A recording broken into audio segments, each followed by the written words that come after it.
దేవునికి స్తోత్రం. హల్లెలూయా. కొంచెం దగ్గరగా చూద్దామా?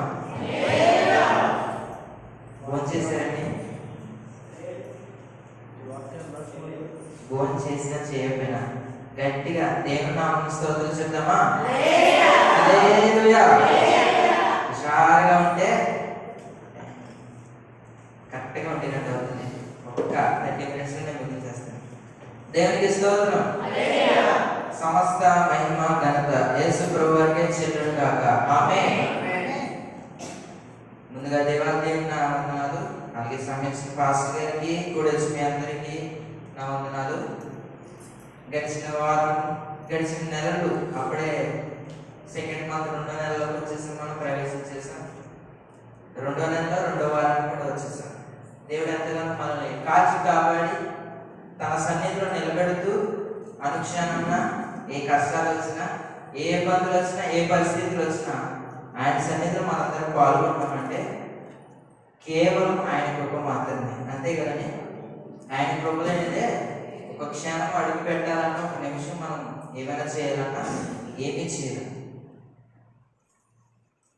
దేవుడు మనల్ని ఎంతగానో కాచి కాపాడి మనల్ని ఈరోజు నిలబెట్టినందుకు మరొక్కసారి స్తోత్రం చేద్దామా? హల్లెలూయా. ఈ హల్లెలూయా అనే ప్రకటన గ్రంథంలో మనకు ఉంటుంది. దూతలంట కోట్లాది దూతలు దేవునికి స్తోత్రాలు చెప్తాయంటండి. ఎంతసేపు చెప్తాయో మనం ఊహించుకోవాలంటే మనకైతే నోళ్ళు పడిపోతాయి, మన గొంతుకు ఆరిపోతాయి. నిరంతరం నిత్యం. కాబట్టి మనం ఆయనకి ఏమి ఇచ్చినా మనం ఏమీ రుణం తీర్చలేము.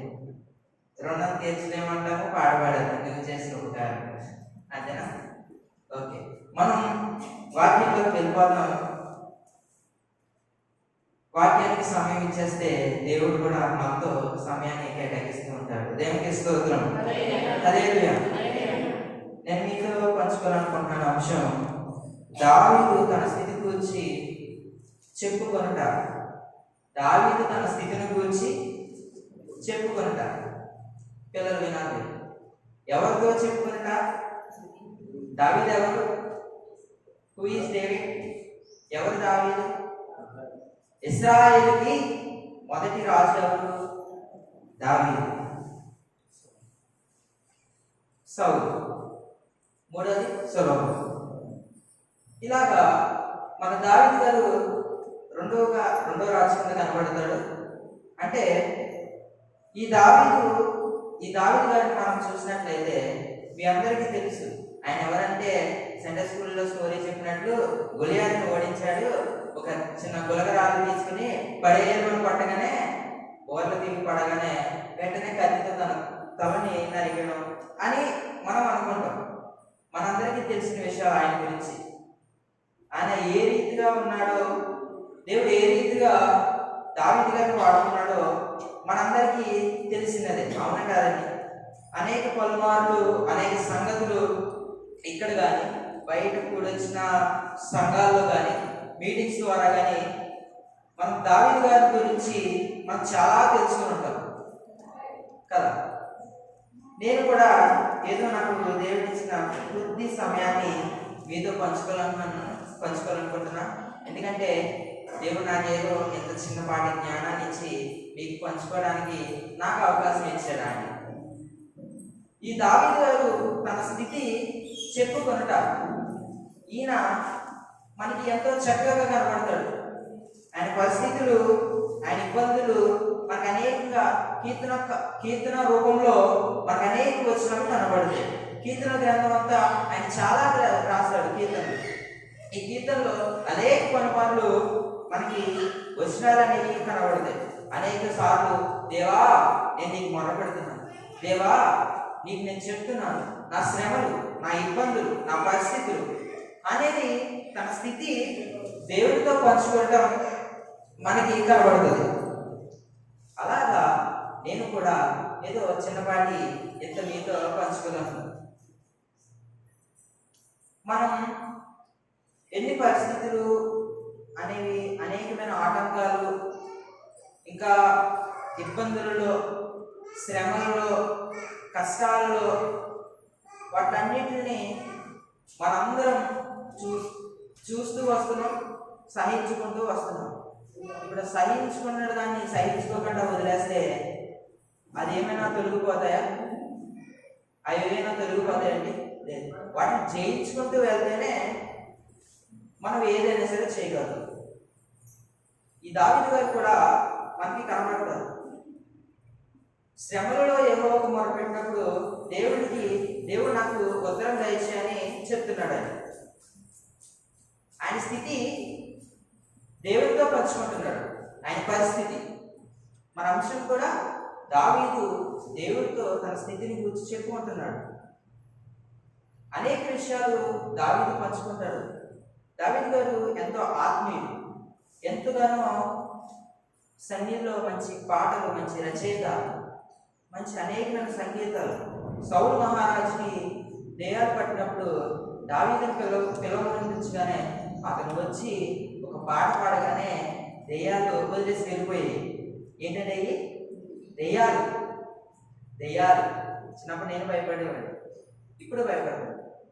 గట్టి కళ్ళకి వచ్చిందంటే లేచి కూర్చోటం అండి. మనం పేరుకి దెయ్యాలని చెప్పుకుంటాం, కానీ గట్టి కళ్ళకి వస్తే ఇక నైట్ నిద్ర ఉండదు. దేవుని కృపను బట్టి నాకు అంతలాగా ఎప్పుడు కలలు రావండి. ఏదో వస్తే కొన్ని ప్రాముఖ్యంగా అలాగా దేవుడు అలా చూపిస్తూ ఉంటాడే, వేయకుండా అలా వస్తాడు. కానీ ఎక్కువగా నాకు అటువంటి శోధనలు అయితే ఎప్పుడు నాకు రాలేదు. ఎప్పుడు ఒకసారి అలా, కొన్నిసార్లు మాత్రం. అలాగా దావీదు గారు ఎంత విశ్వాసంగా ఉన్నాడంటే, ఎంత ఆత్మీయంగా ఉన్నాడంటే మనకి అనేక రీతులుగా కనబడుతుంది. ఆయన విశ్వాసంలో ఒక మెట్టు కాదు, 2 మెట్లు కాదు, 3 మెట్లు కాదు, అంత విశ్వాసంగా దేవుడి దగ్గర తను అంతలాగా స్థిరపడ్డాడండి. దేవునికి స్తోత్రం.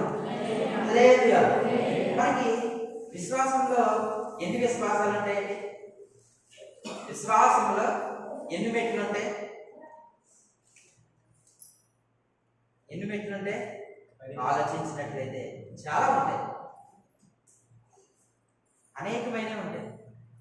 విశ్వాసం, అమూల్యమైన విశ్వాసం, నిష్కాంతమైన విశ్వాసం, పరిపూర్ణ విశ్వాసం అనేవి చాలా మనకి కనబడతాయి.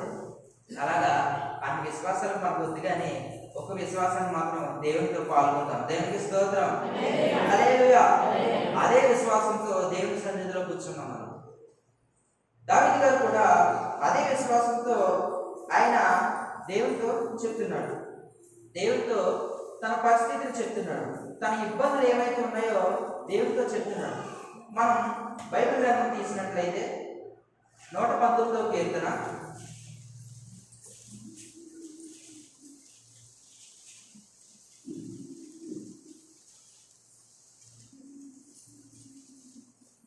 54వ వచనం.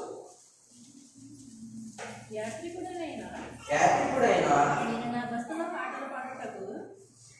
అందరూ తీసుకున్నారు కదా. 119వ కీర్తన 54వ వచనం చదవండి.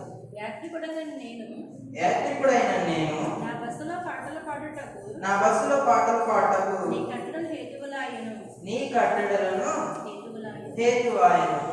దేవునికి స్తోత్రం. ఏంటంటే యాత్రికుడు? నా బస్సులో పాటలు పాడటకు నీ కట్టడు హేతువులాయెను. దేవునికి స్తోత్రం. హల్లెలూయా.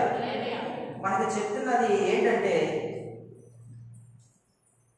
మనం చేసే ప్రయాణంలో కానీ, చేసే పనిలో కానీ అలా ముందుకు సాగుతూ ఉంటే ఆ పని అయిపోతూ ఉంటుంది. అంతే కదండి. కానీ ఇప్పుడు ఒక పని చేస్తున్నాం, మీరు ఒక పనికి వెళ్తున్నారు. మీరు ఆ పనిలో అలా మెల్లగా ఎదురుకు వెళ్తూ ఉంటే ఆ పని అయిపోతుంది కదండి. అలాగా ఈ యాత్రలో కూడా మనకి ఏం కనబడుతుందంటే, నా బస్సులో పాటలు పాడటకు నీ కట్టడలను హేతువులాయెను. జీవితంలో ఒక ప్రయాణాలు కానీ మనకి ఏమైనా ఎదురైందంటే ఒక యాత్ర కింద మనం ముందుకు వెళ్తాం. అదేవిధంగా దావీదు గారు ఏమంటున్నాడంటే, తన స్థితిని చెప్తున్నాడు, తన పరిస్థితిని దేవుడికి పంచుకుంటున్నాడు.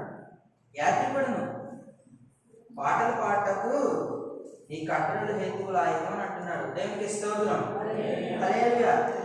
ఒక నిమిషమైనా సరే, ఒక పరిస్థితులు అయినా సరే, ఆయన కట్టడల గురించి కానీ ఆయన విషయాల గురించి కానీ మనం పంచుకుంటూ ఉన్నాం. అనేక విషయాలు మనం తెలుసుకుంటూ ఉన్నాం. అలాగే దావీదు గారు కూడా తన పరిస్థితులు, తన కట్టడలు దేవునితో పంచుకుంటూ దేవునితో తన స్థితిని చెప్తూ ఉంటున్నాడు. మరొక వచనం ఉంటుంది, ఏముంటుందంటే, నేను పరదేశమై ఉండిని నేను పరదేశమయ్యను ఉంటుంది. మనకి 119 నేను భూమి మీద పరదేశమై ఉన్నాను, నీ ఆజ్ఞ నాకు మరుగు చేయను. ఇదేమిటండి? దావీదు గారు తన స్థితిని చెప్తున్నారు. నేను పరదేశమై ఉంటుంది అని చెప్తున్నాడు.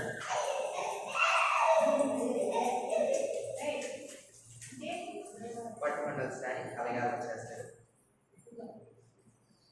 నేను భూమి మీద పరదేశమై ఉన్నాను, నీ ఆజ్ఞలు నాకు మరుగు చేయండి. ఈ పరదేశం మనకి ఇక్కడ ఏది శాశ్వతం కాదండి. ఈ భూమి మీద మనకి ఏది శాశ్వతం కాదు. కొంతసేపు కనబడే అంతలోనే మాయమయ్యే ఏదైనా సరే మనకి ఇక్కడ శాశ్వతం కాదు. అదే దావీదు గారు ఇక్కడ నాకు కాదు, నేను పరదేశమై ఉంటుంది అని చెప్తున్నాడు. దేవునికి స్తోత్రం. హల్లెలూయా. మనం ఇక్కడ ఉన్న కాదండి, మనకు శాశ్వతం ఏదైనా ఉందా? ఇక్కడ మనకి ఏదైనా మనం ఎక్కడైనా పంచుకుంటామా? మనం బ్రతుకున్న సేపు, మన కంటితో చూసేసేపు, మన చెవులతో విన్నంతసేపు మాత్రమే మనం మాట్లాడతాము, మనం ఏమైనా చెప్తాము, అంతసేపు మాత్రమే. తర్వాత మనం చనిపోయిన తర్వాత మన స్థితి బట్టి మన పరలోకానికి చేరుకోవాలి. అదే వచనానికి మనకు అర్థమవుతుంది. నేను పరదేశమై ఉన్నాను. మనందరం పరదేశులేనండి. యాత్రికుల పరదేశం ఇక్కడ కాదు. మనకి ఎవరైనా చనిపోయినప్పుడు స్మార్ట్ ఫోటో చెప్పినప్పుడు ఈ మాట చెప్పారు, మనం ఇక్కడ కాదు. ఎంతసేపు కనబడి అంతలోనే మాయమయ్యే ఆవిరి వంటి వాళ్ళు మనం అని అనేక పలుమార్లు మనం వింటాం. అలాగా మనదేది శాశ్వతం కాదని దావీదు గారు తన స్థితి దేవుడితో పంచుకుంటున్నాడు. దేవునికి స్తోత్రం. హల్లెలూయా. దేవునికి ప్రార్థన చేస్తున్నాడు. ఆయన ప్రార్థనలో దేవునితో ఏకీభవిస్తున్నాడు. మనం కూడా అనేక పలుమార్లు దేవుని సన్నిధిలో పాల్గొంటున్నాం, దేవునితో ఏకీభవిస్తున్నాం, దేవునితో ప్రార్థన చేస్తున్నాం. అనేక విషయాలు దేవుని దగ్గర నుంచి బయలుపరిచేలాగా మనం ఆత్మవిశ్వాసంగా ఉంటున్నాం. చెప్పాను కదండి, ఎన్ని విశ్వాసాలు ఉన్నాయి? అనేకమండి. ఆ విశ్వాసంలో మనం కూడా దేవుని సన్నిధిలో దావీదు గారి వలె మన విశ్వాసాన్ని దేవుని దగ్గర బయలుపరుచుకోవాలి. దేవునికి స్తోత్రం. హల్లెలూయా. అంటే ఈ స్థితి మన స్థితి ఒకటేనంటారా? ఆయన స్థితి దేవుడితో పంచుకుంటున్నాడు, కానీ మన స్థితి ఎవరితో పంచుకుంటున్నాం? అండి దేవుడితోనేనా? మన కష్టం వచ్చినప్పుడు, మనకి ఇబ్బంది వచ్చినప్పుడు మన తోడుగుట్టోళ్ళతో పంచుకుంటాం, మనకు తెలిసిన వాళ్ళతో పంచుకుంటాం, మనకి ఇబ్బందులు వచ్చినప్పుడు పంచుకుంటాం. అలాగే మనందరం ఒక సంఘంగా మనం ఉన్నప్పుడు, దేవుని పిల్లలుగా మనం ఉన్నప్పుడు దేవునితో మనం పంచుకుంటున్నామా లేదా? పంచుకుంటున్నాం కదండి. అనేక సార్లు ఉపవాస ప్రార్థన పడుతున్నాం నెల. మనం వ్యక్తిగతంగా ఇంట్లో ఉపవాసాలు ఉంటాం, దేవునితో పాల్గొంటాం, దేవునితో ఉంటాం. ఒక విషయం అండి, ఎప్పుడైనా సరే దేవుడు ఎప్పుడైతే సరే మనం కష్టంలో ఉన్నామంటే దేవుడు ఇంకా ఆ కష్టాన్ని ఇంకా నొక్కుతాడండి. ఆ కష్టాన్ని నొక్కుతున్నాడంటే రేపన్న రోజున మన ఆశీర్వాదమును చూస్తాం. హల్లెలూయా. హల్లెలూయా. ఆ కష్టంలో దేవుడు ఒక కష్టాన్ని నొక్కు చూసినప్పుడు, ఆ కష్టంలో మనం భరించినట్లయితే దేవుడు మనందరినీ ఒకానొక రీతిగా యోబు గారిని ఆశీర్వదించినట్లు మనల్ని ఆశీర్వదిస్తాడు. దేవునికి స్తోత్రం. హల్లెలూయా. అలాగా ఇప్పుడు ఆ విశ్వాసము మనం ఎప్పుడైతే దేవుడు మనం గుచ్చినప్పుడు మనం అలా ఉంటామో, దేవుడు మనం నొక్కినప్పుడు మన విశ్వాసాన్ని కోల్పోతామో, అపవాది మనలో ఒక పిరికి విత్తనాన్ని వేసేది. ఆ పిరికి విత్తనాన్ని ఎప్పుడైతే వేసేస్తామో అనేకమైన ఆలోచనలు, అనేకమైన పరిస్థితులు, అనేకమైన ఇబ్బందులు మనం ఎదుర్కొంటూ ఉంటాం. ప్రార్థన చేయడానికి అసలు అవకాశం ఉండదు. అంతలాగా మన మనసు అనేది చెదిరిపోతుంది. అంతే కదండి. ఒక్కసారి మనం ప్రార్థన చేసినప్పుడు ఒకసారి కానీ మన పరిస్థితులు వెనక తిరిగి చూస్తే అనేకమైన పరిస్థితులు కనబడతాయి, ఇబ్బందులు కనబడతాయి, రుణాలు కనబడతాయి, అనేకమైనవి కనబడతాయి. వాటన్నిటిని ఎదుర్కొని మనం నిలబడితే దేవుడు మనందరినీ ఆశీర్వదిస్తాడు. మనకి రోమిలికి రాసిన పత్రిక 16వ అధ్యాయం 19వ వచనం, నేను మన వారి సండే స్కూల్ పిల్లలకి ఇచ్చిన ఆ వాక్యం ఒక్కసారి చదువుతామా? ఒక్కసారి. చక్కని దేవుడు అంటండి సాతానుని కాళ్ళ కింద చితక తొక్కుతాడంటండి. గట్టిగా చదువు. మీ విధేయత అందరికీ ప్రచురమైనది కనుక 20వ వచనం. సమాధానకర్తయగు దేవుడు సాతానును మీ కాళ్ళ కింద శీఘ్రంగా చితక త్రొక్కించును. మీ కాళ్ళ కింద శీఘ్రముగా. దేవునికి స్తోత్రం. హల్లెలూయా. ఎంత చక్కని మాట అండి ఇది, ఎంత చక్కని మాట. పౌలు గారు చెప్తున్నారు మనతో, ఎంత చక్కని మాట. ఎప్పుడైనా సరే మనం ఒంటరిగా ఉన్నామంటే ఆ ఒంటరి స్థితి నుంచి మనం ఇప్పుడు ఒంటరిగా వెళ్ళిపోతున్నాము, ఒంటరిగా ఉంటున్నాము, నాతో ఎవరు ఉండట్లేదు, నాతో దేవుడు ఉండట్లేదు, నేను ఎంత ప్రార్థన చేసినా ఉండట్లేదు అంటే దానికి ఒక కారణం, దేవుడు ఒకాన స్థితిలో దేవుడు మనతో ఉంటాడు. అలాగా మనం ఆ విశ్వాసాన్ని కోల్పోతే మన స్థితిని దేవుడితో చెప్పుకున్నప్పుడు ఆయన సమాధానం ఇవ్వట్లేదు కదా, ఇంకేం చేస్తాం ప్రార్థన, ఆయన ఎంతసేపు చేయమంటారు అనేది మనకి అనేకమైన ఆలోచనలు వచ్చేస్తాయి. అపవాది పుట్టిస్తాడు వెనక నుంచి. పుట్టించినప్పుడు అనేకమైన రీతిలుగా మన మైండ్ అనేది చాలా డిస్టర్బ్ అయిపోతుంది. ఆ సమయంలో మనం ఎప్పుడైతే అలాగా కష్టపడి దేవుని దగ్గర మనం సమాధానం పొందుకుంటామో అప్పుడు మన పరిస్థితులు అనేవి బాగుపడవు.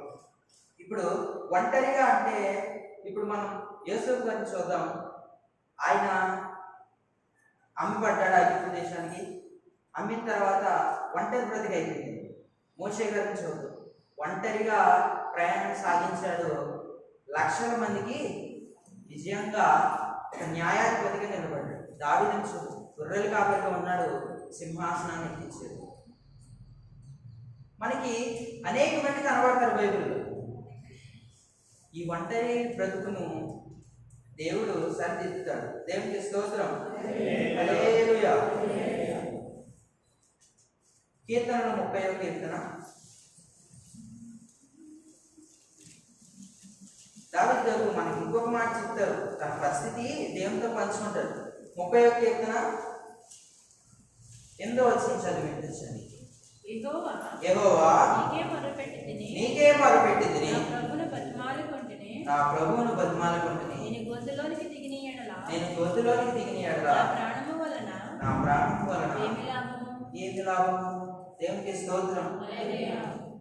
నేను దీన్ని ఎప్పుడో ప్రిపేర్ చేసి అలా ఉంచానండి పక్కన.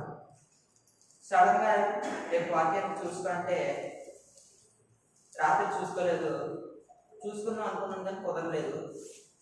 ఉదయాన్నే తెల్లవారుజాము లేచి చూసుకున్నప్పుడు ఒక్కొక్క వచనాన్ని ధ్యానిస్తుంటే కంట్లో నీళ్ళు అలా తిరిగిపోతుంది. ఎందుకంటే దావీదు తన స్థితిని దేవుడితో చెప్తున్నాడు. తన తన పరిస్థితి మనకి కనబడుతుంది. ఎంత వేదనతో మాట్లాడతాడు. 2వ కీర్తనలో అయితే మనకి ఇంకా అనేకమైన, 3వ కీర్తనలో అయితే నన్ను బాధించేవారు ఎంతో విస్తరించి ఉన్నారు, నా మీదకి లేచేవారు అనేకులు, దేవుని వలన అతనికి రక్షణ ఏమీ దొరకదని అనేక మంది హెచ్చరిస్తారు, అనేక మంది ఇబ్బంది పెడతారు. ఆ 3వ కీర్తనలో చూసినట్లయితే దావీదుని ఒక పరిస్థితి ఎలా అయిపోయిందంటే ఏమి చేయలేని పరిస్థితిలో, ఏమి తోచని పరిస్థితిలో తన బాధని దేవునితో పంచుకుంటున్నాడు. దేవునికి స్తోత్రం. హల్లెలూయా. మన 30వ కీర్తనలో మనకి ఏం కనబడుతుందంటే యెహోవా నీకు మొరపెట్టితిని. పలుమార్లు మనకు కనబడుతుంది, దేవా నేను నీకు మొరపెడుతున్నాను, నా ప్రభువును బతిమాలుకుంటుంది, ఎవరు ఈ ప్రభు? దేవుడు, మనం రక్షించేవాడు. ఈ వచనాలు ధ్యానిస్తుంటే ఇంకా అనేకమైనవి తీసుకుంటే ఎంతో వేదన. ఏంటి పరిస్థితి? ఆయనంత పరిస్థితి ఉందంటే మన పరిస్థితి ఏమైపోయింది? మన పరిస్థితి ఎలా ఉంది? ఆలోచించినట్లయితే అనేకమైన శోధనలు, అనేకమైన ఇబ్బందులు, అనేకమైన పరిస్థితులు, సాతాను ఎంతగానో మనల్ని కృంగి చేసి అలా నిలబెట్టేస్తున్నాడు. ఏవి తోచని పరిస్థితి, అయోమయంగా అయిపోతుంది. నిద్రలు ఉండవు పరిస్థితులు, సరైన పోషకం ఉండదు. ఈ పరిస్థితుల్లో మనందరం అవన్నీ ఎదుర్కొన్నాం కదండి. కొన్ని వదిలేండి, మీ అందరూ అవన్నీ ఎదుర్కొన్నారు కదా. అనేకమైన పరిస్థితులు ఎదుర్కొన్నారు, అనేకమైన ఇబ్బందులు ఎదుర్కొన్నారు. ఆ ఇబ్బందులు చెప్పలేని కాదు, ఒకటి కాదు, రెండు కాదు, మూడు కాదు. మన జీవితంలో అనేకమైన మనకు కనబడుతున్నాం. వీటిలన్నిటికి వచ్చి నాకు ఉదయాన్నే చాలా దుఃఖం వేసింది. కంట్లో అలా నీళ్ళు తిరిగేటప్పటికి మళ్ళీ కొంతసేపు ప్రార్థన చేసుకుని మళ్ళీ మొదలెట్టు ధ్యానించాను. అంటే ఏంటి ప్రభు మా పరిస్థితి? దావీదు గారికి అంత పరిస్థితి ఉందంటే మా పరిస్థితి ఏమైపోయింది? మా పరిస్థితి మేము ఏం చెప్పుకోవాలి? దేవుడు మనకు సమాధానం వెంటనే ఇవ్వడండి, సమాధానం వెంటనే ఇవ్వడు. కొన్ని పరిస్థితులు, కొన్ని సమయం బట్టి ఆయన మనకి ఇస్తాడు. దేవునికి స్తోత్రం, హల్లెలూయా. అలాగా మన పరిస్థితులు, మన స్థితి దేవునితో చెప్పుకున్నట్లయితే, ఎలాగైతే యేసోబు గారిని ఆయన ఎలా దీవించాడు, ఎలా అంటే కళల ద్వారా ఆశీర్వదించాడు. తనను బంధించినా సరే ఒంటరిగా ఆ జైలులోనే, ఆ సంఖ్యలోనే ఉన్నాడు. కానీ ఐగుప్తు దేశానికి ఒక న్యాయాధిపతిగా దేవుడు నిలబెట్టాడు. దేవునికి స్తోత్రం, హల్లెలూయా. దేవుడు అంతలా చేస్తున్నాడు. మన స్థితిలో చేయడానికే తప్పకుండా చేస్తాడు, తప్పకుండా ఆయన నెరవేరుస్తాడు. మనకి కనబడు సాతాన్ని ఏం చేస్తున్నాడండి? ఆయన 20వ వచనంలో కాలు క్రింద చిత్తగా తొక్కుతున్నాడు. అది అలా ఉండాలండి. మనం పరిస్థితి మనకు అందరికీ తెలిసిన విషయం. బాగా ఆయన పరిస్థితి ఎలా ఉంది? ఆయన పరిస్థితి ఏ రీతిగా దేవుడు దీవించాడు, ఏ రీతిగా సాతాను తొక్కాడు, ఏ రీతిగా దేవుడు మళ్ళీ సాతాను కాలు కింద తొక్కి వేసి అదే రీతిలో రెండంతుల కింద నిలబెట్టాడు. దేవునికి స్తోత్రం, హల్లెలూయా. అది యోబు గారి స్థితి. ఆ స్థితి దేవుడితో పంచుకున్నాడు. బూడిదలో దొల్లి తన భార్య ఇబ్బంది పెట్టిన తన పరిస్థితులన్నీ అలా ఉంచుకుని దేవునితో చెప్పుకుంటే దేవుడు వచ్చాడు తన దగ్గరికి. అలాగా మన స్థితి, మన పరిస్థితి దేవునితో చెప్పుకున్నట్లయితే దేవుడు మన పట్ల ఆశీర్వదిస్తాడు. కొన్ని పరిస్థితులు అనేకమైనవి కనబడతాయి. ఒకటి చెప్పాలి, ఒకటి చెప్పలేనివి ఉంటాయి. ఒకటి చెప్పాలి, ఒకటి చెప్పలేని ఉంటాయి. అన్నీ చెప్పేవి కాదు, కొన్ని చెప్పేవి. అనేకమైన వేదనలు, సంఘ వేదనలు, ఇంట్లో శోధనలు, బాధలు, ఇబ్బందులు, పరిస్థితులు, వీటన్నిటిని ఎదుర్కోవాలి మనం. ఇంకా మనం చేసేది ఏమీ లేదండి. ఎందుకంటే దేవుడు ఏ సమయాన్ని వస్తాడో, ఆయన రాకడలో మనకి ఎప్పుడూ తెలియదు. ఏ సమయాన్ని వస్తాడో మనం ఎరిగిలేము. దేవుడు తను ప్రేమించే వారికి ఏది కొదువు లేదంటాడు. దాచించిన మీరు కనబడు, కంటికి కనబడు, హృదయానికి గోచరం కాలేదు. కానీ తను ప్రేమించే వారికి అనేకమైన ఆశీర్వాదాలు ఇస్తా ఉంటాడు. అలాగా మన ప్రార్థన దేవునితో పంచుకుంటే, మన స్థితి దేవునితో పంచుకుంటే, దేవుడితో మనతో మాట్లాడుతున్నాడంటే కొంచెం సమయం పడుతుంది, కొంచెం టైం పడుతుంది. ఆ టైంను మనం ఎదురు చూస్తుంటే దేవుడు ఒక మనల్ని మెట్టు పైకి ఎక్కించి ఆశీర్వాదాన్ని అయితే ఇస్తాడు. దేవునికి స్తోత్రం, హల్లెలూయా. ఈ ఒంటరి బ్రతుకులో మనం ఉండే స్థితిలో మన స్థితి, మన బ్రతుకులు, మన ఇబ్బందులు అనేకమంది కనబడతాయి. పౌలు గారి స్థితి ఎలా అంటే ఒంటరి ఉండి ఆయన బయటికి వేరే చోటకి వెళ్ళిపోయి 4 సంవత్సరాలు ప్రార్థన చేసి వచ్చినప్పుడు తన ఆశీర్వాదం ఎలా ఉందంటే పరిగెత్తుకుంటే పక్క నుంచి ఆశీర్వాదాలు జరిగాయి, మేలు జరిగాయి. అలాగా అంత రీతిగా దేవుడు ఆశీర్వదించాడు. మన పరిస్థితి కూడా మనం ఒకసారి 3వ కీర్తనలోకి వద్దాం. మళ్ళీ మనం 30వ కీర్తనలోకి వెళ్దాం, దాన్ని ధ్యానించుకుందాం. 3వ కీర్తనలోకి వచ్చి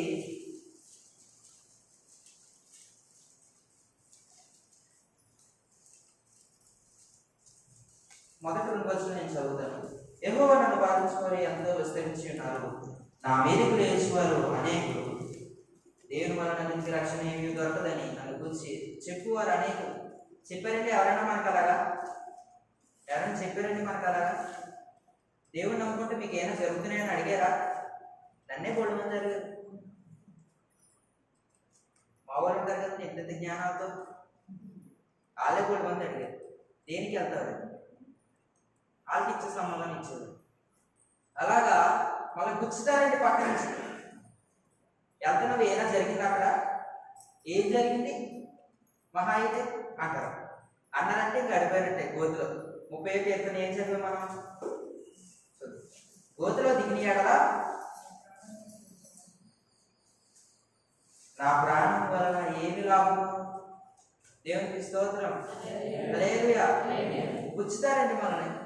మన పరిస్థితిని చూసి ఎన్నేళ్ళుగా నువ్వు దేవుని అక్కడికి వెళ్తున్నావు, ఎన్నేళ్ళుగా నువ్వు ప్రార్థన చేసుకుంటున్నావు, ఏనా జరిగిందా నీకని గుచ్చుతారు.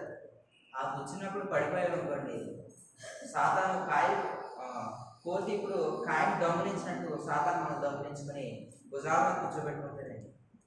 దేవునికి స్తోత్రం, హల్లెలూయా. దేవుని వలన అతనికి రక్షణ ఏమీ దొరకదని నన్ను గురించి చెప్పువారు అనేకులు. యెహోవా నీవే నా కీడము, నీవే నాకు అత్యాస్పదము, నా తల ఎత్తువాడు నీవై ఉన్నావు. ఆయన నన్ను ప్రార్థన చేస్తున్నాడు, నా తల ఎత్తువాడు నీవే. 7వ వచనంలోకి వచ్చేస్తే యెహోవా లెమ్ము, నా దేవా నన్ను రక్షింపుము, నా శత్రువులందరినీ దవడ ఎముక మీద కొట్టువాడు నీవే. మనం కొట్టబడండి, మనం కొట్టారంటే కర్లాడుకుని వచ్చేస్తారు. దవడ ఎముక మీద కొట్టువాడు నీవే, దుష్టుల పళ్ళు విరగొట్టువాడు నీవే. రక్షణ యెహోవాది, యుద్ధము యెహోవాది. మన యుద్ధం ఏమిటంటే ప్రార్థన అనే యుద్ధం అండి. దేవునికి స్తోత్రం, హల్లెలూయా. శత్రువులందరినీ దవడ మీద కొట్టువాడు నీవే. మనం పట్టబడండి, మనం కొట్టామంటే తర్వాత ఎలా ఉంటుందో ఆలోచించినట్లయితే. దావీదు గారు తన స్థితి బ్రతుకు మనకి కనబడుతుంది. ఎంత గొప్పగా దీవించబడ్డాడు ఆయన, అంత దీన స్థితికి ఎలా వచ్చాడు, తన బాధ వేదన తనకు చెప్తున్నాడు. 30వ కీర్తనలోకి వచ్చేస్తే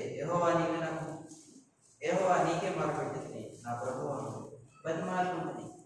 నేను గోతులోకి దిగినాడలా నా ప్రాణం. గోతులో దిగిన తర్వాత మళ్ళీ పైకి రావడం కష్టం. అక్కడ మనం వెహికల్ మీద ప్రయాణం చేసినప్పుడు ఒక బండి కానీ కారు కానీ అక్కడ గొయ్యి ఉందని మనకు అంత డిస్టెన్స్లో కనబడదు. ఆ డిస్టెన్స్ వరకు వెళ్ళిన తర్వాత దాన్ని తప్పించాలి. కానీ ఆ గోతులో పడిన తర్వాత ఏమవుతుందండి? మనకి ఇబ్బంది అవుతుంది, గాయాలు అవుతుంది, దెబ్బలు అవుతుంది. నా ప్రభువును బతిమాలుకుంటుంది, ఆయన బతిమాలుకుంటున్నాడు. దేవునికి మనకి కనబడుతుంది ఆయన స్థితి యాత్రికుడి కింద కనబడుతుంది. మనకు ఒక పాట ఉంటుంది, నే క్రైస్తవుడను నా ప్రయాణం యేసుతో, నా ప్రయాణం యేసుతో, యేసుతో, నా ప్రయాణం యేసుతో. నీ యాత్రికుడను, నీ క్రైస్తవుడను, నీ యాత్రికుడను, నీ క్రైస్తవుడను.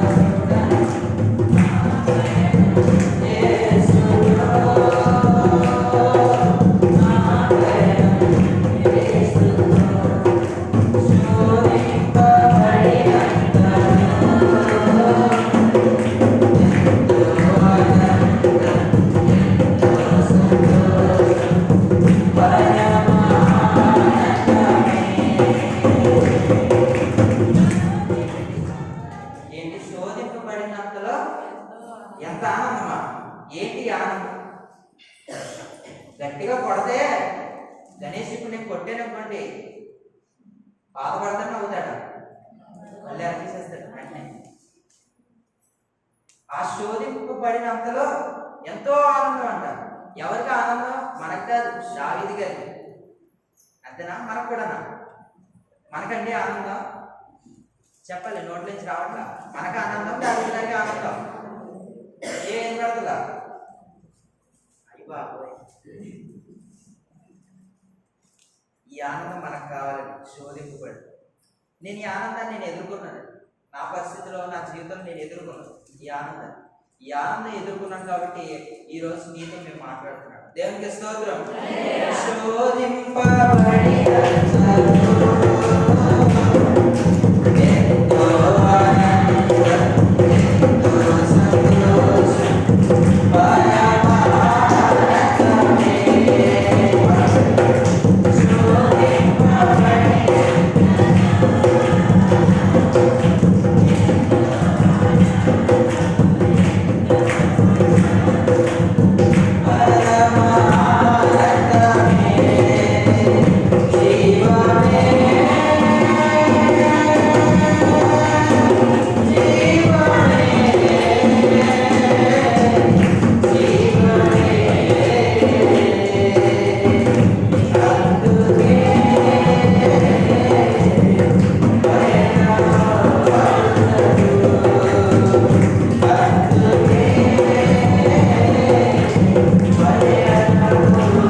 శోధింపబడి శోధింపబడినప్పుడు పరమానందంతో ఉండాలంట. పౌలు గారి ఆయన కొట్టిన అపొస్తలుల కార్యం ఇవన్నీ చదివితే ఆయన పడుతుంటే ఆయన ఇబ్బందులు, ఆయన పరిస్థితులు చావు బ్రతుకుల్లోకి వచ్చేసి, చావు బ్రతుకుల్లో వాడు చావైనా చావాలి, ఇటైనా బ్రతికైనా బ్రతుకు, ఆ పరిస్థితిలో ఆయన అంత ఇబ్బందులు కూడా ఆయన ఎలా ఉన్నాడంటే పరమ ఆనందం కింద ఉన్నాడంటే. ఆనందం మనకు కావాలి. మనకి కనబడతాయి అనేక శ్రోతలు కనబడతాయి, అనేక ఇబ్బందులు కనబడతాయి. ఒకటి కాదు, రెండు కాదు, మన బంధువులు కానీ, మన చుట్టుపక్కల కానీ అనేకమైన కనబడతాయి ఇబ్బందులు, అనేకమైన పరిస్థితులు కనబడతాయి. వాటిలన్నింటినీ జయించినప్పుడు రోమిలకు రాసిన పత్రిక 19:20 సమాధాన కర్తయ్య దేవుడు సాతాను ఎలా తొక్కేస్తాడు? కాళ్ళ కింద చేతకు తొక్కుతాడు. నేను చేతకు కొట్టేస్తానంట చూడండి. అలా దేవుడు అంత ఈజీగా చెప్పేస్తున్నాడు. దేవునికి స్తోత్రం. అదేంటి మన ప్రయాణం యాత్రికుడికి. మనం అప్పుడే నిలబడతాం. నేను చెప్పాల్సిన లేదు, మీ అందరికీ తెలిసిన నాకన్నా అనుభవంతులు. అంటే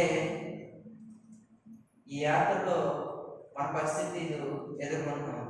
ఈ పరిస్థితులు దేవుడితో చెప్తున్నామా, దేవుడితో ఉంటున్నామా, మనం ఆలోచించినట్లయితే మనకు తెలియాలి. గోతులో పడ్డాము అంటే పైకి లేవడం కష్టం. పడిన తర్వాత బ్రతికామంటే 3 నెలల గ్యారెంటీ. తర్వాత రావాలంటే నెప్పుడుతో బాధ. 3 నెలలు అయిన తర్వాత చాలా కష్టం. ఈ 3 నెలల్లో దేవుని సన్నిధిలో ఉండాల్సి వస్తుంది. అంతే కదా. ఒక గొయ్యిలో పడామంటే ఏమవుతుంది? ఒక ఇబ్బందిలో పడినప్పుడు ఏమవుతుంది? బయటికి రావడం చాలా కష్టం. ఆ కష్టానికి ఇంక మనకి నిద్రలు పడతాయా, ఇబ్బందులు పడతాయా? అపవాది మా కుటుంబాన్ని గొయ్యిలో పాడేసింది, అలా ఉంచేస్తాడు. ఎందుకంటే మీరందరూ చూశారు, అనేక రీతులుగా అనేక బయట ప్రార్థనలు కానీ, పరిచర్య కానీ, ఇంటింటి ప్రార్థనలు కానీ మంచి ఉద్యోగంగా జరిగే టైంలో దేవుడు ఒక్క దెబ్బ కొట్టగానే ఏమైనా పరిస్థితి? అలాగా గోతులో పాడేసిన దేవుడు గోతులో ఇచ్చిన నన్ను లేబట్టి ఆయన అలా కూర్చోబెట్టి ఈ రోజు నన్ను ఇలా నిలబెట్టాడు. దేవునికి స్తోత్రం. హల్లెలూయా. అదండి. ఒక విషయం చెప్తున్నాను, నా పరిస్థితి నేను చెప్తున్నాను ఏంటంటే, దేవుడితో నేను అనుకున్నది, దేవుడు ఆ ఒక్క 31వ రాత్రి ఆయనకి అలా అవ్వకపోతే ఈరోజు నేను ఇలా నిల్చుంటా లేదో తెలియదు. మనసు విప్పి దేవుని సన్నిధిలో నేను చెప్తాను, ఆయన ఆ రోజు అలా ఉండుంటే ఈరోజు నేను నిలబడుతున్నాను. ఇప్పుడు ఆయనకే బాగుంటే నేను చెప్తానంటారా?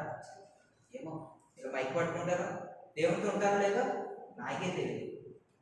అటువంటి పరిస్థితి దేవుడు అలా తెర మీద నాకు చూపించేశాడు.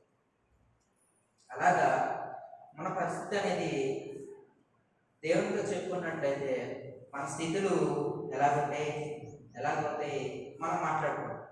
ఏదైనా సరే, ఏ ఇబ్బందులైనా సరే.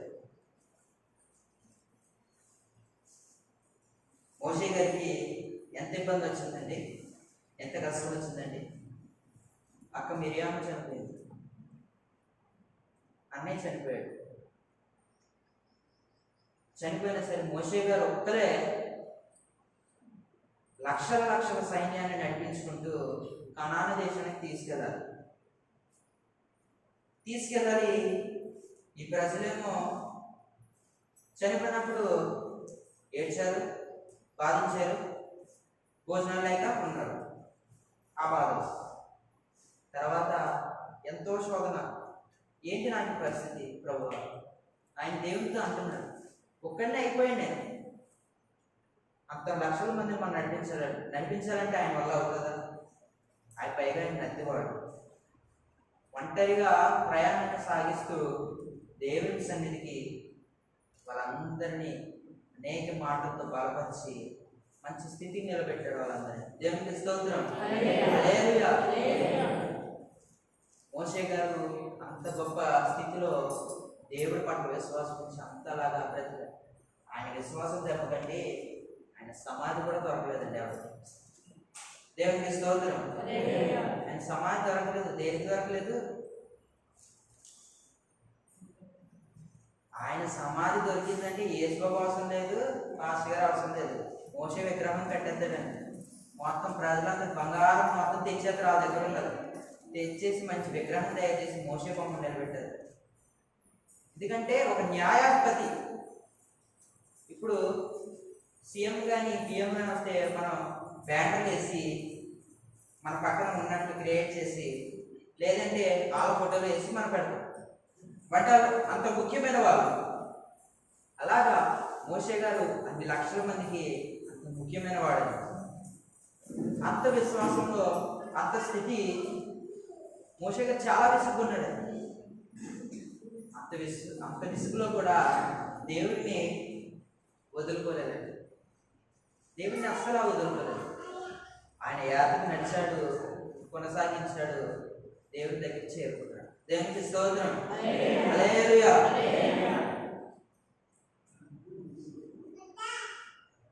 గొప్ప స్థితి మనం ఎంత బ్రతికినా సరే ఏదో చిన్న మాట వల్ల మన స్థితులన్నీ పోతాయి, మనకున్న పరువు అంతా పోతుంది కదండి.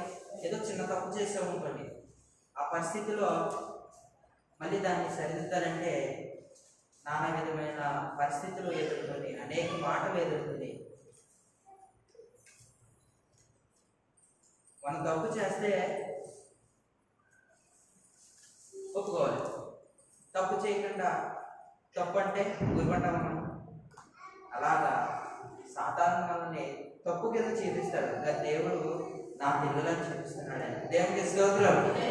హల్లెలూయా.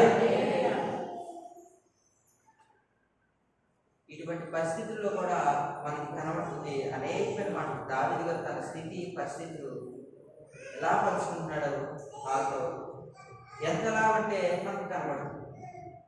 ఈ మాటలు బట్టి ఆయన ఆజ్ఞలు, ఆయన కట్టడలు, ఆయన వాక్యము మనం ధ్యానించినప్పుడు ఎవరి పరిస్థితి అనేది అర్థమవుతుంది. నాకు బయట గురించి ఏమి తెలియదు అంత తర్వాత, కానీ చదవడం వల్ల తెలుసు ఎవరే పరిస్థితి. ఇంత బాగా పెరిగిన విషయం ఎంత ఆయన స్థితి గురించి చదివి ఆలోచించినట్లయితే అనేక కీర్తనలు చదివేటప్పుడు ఎంతో మనోవేదనతో ఆయన బాధపడతారు. అనేకమైన ఇబ్బందులు, అనేకమైన పరిస్థితులు ఆయన ఆజ్ఞలు మరుగుపరిచేలా ఉంటారు.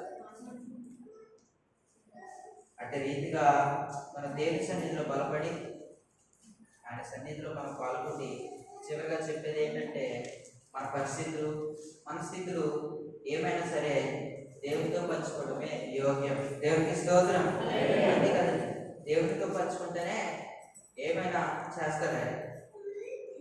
మనం పంచుకోకుండా మనకేదో తెలుసని వెళ్ళిపోయినా సరే తెలుసని వెళ్ళొచ్చు, కానీ దేవునితో చెప్పుకుని వెళ్తే ఆయన మరొక ఆలోచనని పుట్టిస్తాడు. అదే రీతిగా దావీదు స్థితిని ఆలోచించి మన స్థితిని రెండు కంపేర్ చేస్తే మనది ఎలా ఉంది, ఆయన స్థితి ఎలా ఉంది. ఆయన స్థితి దేవునితో పంచుకుంటున్నాడు, మన స్థితి ఎవరితో పంచుకుంటున్నాడు ఆలోచించి చిన్న మాటలు బట్టి దేవుడి అందరినీ దీవించుకుంటాక. ఆమేన్.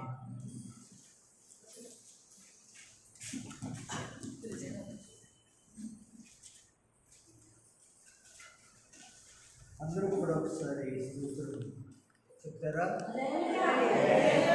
అందరూ గట్టిగా చెప్పండి. హల్లెలూయా, హల్లెలూయా, దేవునికి స్తోత్రం.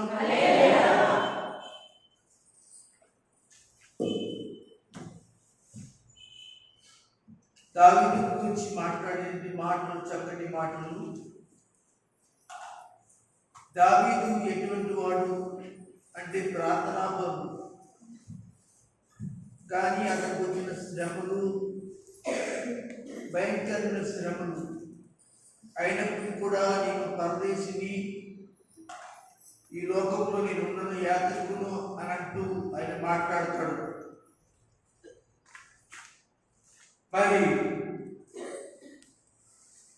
అలాంటి యొక్క పరిస్థితుల్లో దావీదు ఆ శ్రమను తట్టుకోవడానికి, ఆ కష్టాలను తట్టుకోవడానికి, ఆ స్థితిలో దేవుని యొక్క పాదాలు చెంతకు చేరాడని, సంఘం కూడా తన పరిస్థితులు దేవుని యొక్క మాత్రమే చెప్పుకుని తన చెంతకు చేరాలనేది ఈ యొక్క వాక్యం యొక్క భాగం మనకి తెలియజేయడం జరిగింది. ఈ అంశం అసలు దావీదు ఇన్ని శ్రమలు, ఇన్ని కష్టాలు, ఇన్ని బాధలు, ఇన్ని శోధనలు, పరిస్థితులు, రాజ్యంలోంచి, రాజ్యాల్లోంచి, కుటుంబాల్లోంచి, బిడ్డల్లోంచి, అనగా ప్రజల్లోంచి కలిగిన ఇబ్బందులన్నీ కూడా అతడు తట్టుకోవడానికి గల కారణం